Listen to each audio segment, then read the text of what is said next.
ગુજરાતની પંચાયત વ્યવસ્થાને લઈને કોંગ્રેસે ભાજપ સરકાર પર પ્રહાર કર્યા છે। ભાજપ સરકારની દિશાવિહીન અને ભ્રષ્ટ નીતિઓના કારણે પંચાયત વ્યવસ્થા ખાડે ગઈ હોવાનો આરોપ લગાવ્યો હતો। ગુજરાત પ્રદેશ કોંગ્રેસ સમિતિના મુખ્ય પ્રવક્તા ડોક્ટર મનીષ દોશીએ સરકાર પર નિશાન સાધ્યું હતું। પંચાયતી રાજ મંત્રાલયે વર્ષ 2025 માટેના રાષ્ટ્રીય પંચાયત પુરસ્કારો જાહેર કર્યા હતા। દેશભરની કુલ 42 ગ્રામ પંચાયતો વિવિધ કેટેગરીમાં પસંદ કરવામાં આવી હતી। ગુજરાતની એક પણ ગ્રામ પંચાયતને મુખ્ય રાષ્ટ્રીય પંચાયત પુરસ્કાર માટે પસંદ કરવામાં આવી ન હતી।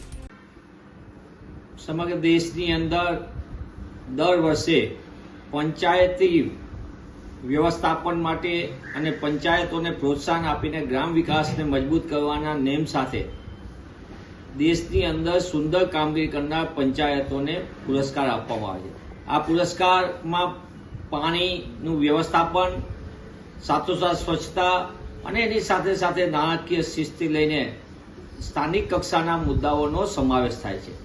બંદૂક સાથે કહેવું પડે કે 2025ના તાજેતરમાં કેન્દ્ર સરકાર દ્વારા પંચાયતી રાજ માટેના જાહેર થયેલા પુરસ્કારોમાં ગુજરાતની એક પણ પંચાયતનો સમાવેશ નથી। 18,000 જેટલા ગામડામાં કાર્યરત પંચાયતો અને ગુજરાત સમગ્ર દેશની અંદર પંચાયત રાજનું મોડેલ આપતી હોય એ ગુજરાત આજે એક પણ જગ્યાએ પંચાયતના પુરસ્કાર મેળવવા માટે યોગ્યતા પ્રાપ્ત નથી કરી। આપણા સૌના માટે ચિંતાનો વિષય છે અને ભારતીય જનતા પાર્ટીની ભ્રષ્ટ સરકાર એનો દિશાહીન વહીવટના કારણે ગામડાઓ તૂટી રહ્યા છે।